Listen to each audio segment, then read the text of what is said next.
Bulletin में आपका स्वागत है। नमस्कार, मैं हूं गौरव राजगुप्ता। तक बड़ी खबर आ रही है। पश्चिम बंगाल सरकार को सुप्रीम कोर्ट की फटकार। वीरभूम गैंगरेप केस में लगी है फटकार। पीड़ित के मानवाधिकार की रक्षा नहीं कर सकी सरकार। पीड़ित को 5 लाख रुपए का मुआवजा देने का आदेश दिया है सुप्रीम कोर्ट ने। एक और बड़ी खबर आ रही है। यह खबर आ रही है दिल्ली हाई कोर्ट से, जिसमें बीजेपी और कांग्रेस को मिलने वाले चंदे की जांच की बात कही गई है। और प्रशांत भूषण ने याचिका दी थी और हमारे संवाददाता रुमान जुड़ गए हमारे साथ। रुमान, क्या कहा है दिल्ली हाईकोर्ट ने? पूरा मामला बताइए। देखिए, बिल्कुल आम आदमी पार्टी की फॉरेन फंडिंग के मामले का जो केस दिल्ली हाईकोर्ट में चल रहा है तो इस वक्त एक और बड़ी खबर का रुख करते हैं। बीसीसीआई अध्यक्ष एन श्रीनिवासन को सुप्रीम कोर्ट से बड़ा झटका लगा है। फिक्सिंग मामले की सुनवाई के दौरान अपने अहम फैसले में सुप्रीम कोर्ट ने श्रीनिवासन को पद से अलग रहने का आदेश दिया है। सुप्रीम कोर्ट ने पूर्व क्रिकेटर सुनील गावस्कर को बीसीसीआई का अंतरिम अध्यक्ष बनाने का आदेश दिया है। तो याचिकाकर्ता आदित्य वर्मा की बात आपने सुनी। बीसीसीआई के वकील आरएम सुंदरम ने कहा कि सुप्रीम कोर्ट ने बीसीसीआई के प्रस्ताव को मान लिया है।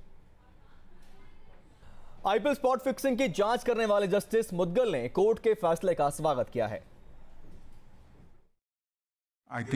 सियासी गलियारों से भी इस पूरे मामले में प्रतिक्रिया आने लग गई है। कांग्रेस के नेता दिग्विजय सिंह ने क्या कहा इस मामले में, आइए सुनते हैं। जम्मू के कठुआ सेक्टर में आज सुबह करीब 5 बजे आतंकियों ने हमला किया। हमला एक बोलेरो गाड़ी पर किया गया। इस हमले में एक शख्स की मौत हो गई जबकि 3 लोग घायल हो गए। और रक्षा विशेषज्ञ भरत वर्मा का कहना है कि आतंकवादियों के साथ गांधीगिरी नहीं चलेगी और उनके साथ सख्ती से मुकाबला करना ही होगा। बीजेपी नेता सुधांशु त्रिवेदी ने कहा है कि आतंकी खतरे के अलर्ट को गंभीरता से लेने की जरूरत है। कांग्रेस के महासचिव दिग्विजय सिंह का कहना है कि हमारी सरकार और सेना ऐसे आतंकवादी हमलों से निपटने में सक्षम है। चलिए खबरों में आगे बढ़ते हैं। वाराणसी में नरेंद्र मोदी का नया पोस्टर जारी किया गया। पोस्टर में नरेंद्र मोदी की तुलना माता की वंदना से की गई है। हर हर मोदी नारे पर विवाद के बाद मोदी का यह पोस्टर उनके लिए मुसीबत बन सकता है। चलिए बात करते हैं अरविंद केजरीवाल की। हरियाणा के बदलापुर में अरविंद केजरीवाल ने रोड शो किया। केजरीवाल अगले 3 दिनों तक हरियाणा के अलग अलग इलाकों में लोकसभा चुनाव का प्रचार करेंगे।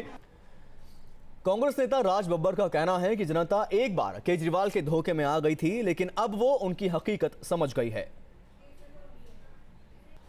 दिल्ली के चांदनी चौक से कांग्रेस उम्मीदवार कपिल सिब्बल अपने लोकसभा इलाके में चुनाव अभियान पर निकल चुके हैं। कहीं उनके समर्थकों का उत्साह देखते ही बन रहा है तो कहीं मुखालफत भी झेलनी पड़ रही है। कुछ ऐसा ही हुआ सिब्बल की कल देर रात हुई सभा में। तो चुनावी सभाओं में कहीं विरोध हो रहा है तो कहीं हंगामा हो रहा है। मेरठ लोकसभा सीट से कांग्रेस उम्मीदवार नगमा की सभा में हंगामा हुआ। नगमा को देखने के लिए उमड़ी भीड़ बेकाबू हो गई और इस दौरान गुस्से में नगमा ने भीड़ में एक शख्स को थप्पड़ जड़ दिया। खबरों में आगे बढ़ते हैं। आज T20 विश्व कप में भारत का मुकाबला मेजबान बांग्लादेश से होगा। कागजों में बांग्लादेश की टीम धोनी एंड कंपनी से काफी कमजोर है, लेकिन कई मौकों पर बांग्लादेश की यह टीम छुपी रुस्तम भी साबित हुई है, जिसने बड़ी बड़ी टीमों को चौंकाया है। इसके अलावा क्रिकेट के इस फॉर्मेट में कभी भी कुछ भी हो सकता है।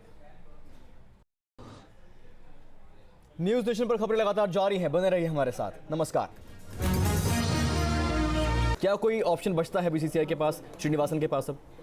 अब श्रीनिवासन के पास कोई विकल्प ज्यादा नहीं है अब यहाँ पर। गौरव, बिल्कुल करुण, इस बात पर आपसे चर्चा जारी रखेंगे। आप बने रहिए हमारे साथ में। पूर्व क्रिकेटर मनिंदर सिंह जुड़ गए हमारे साथ में। जी बिल्कुल, जो भी मनिंदर हो रहा है आजकल, ये खबरें आती हैं और जो क्रिकेट से जुड़े जो जितने भी खेल प्रेमी हैं, वाकई दुख होता है और आपकी बातों में भी जो है दुख नजर आ रहा है। बने रहिए हमारे साथ इस बड़ी खबर पर।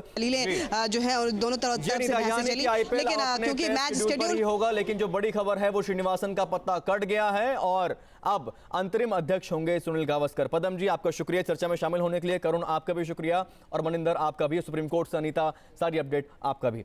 खबरें लगातार जारी है, देखते रहिए न्यूज नेशन।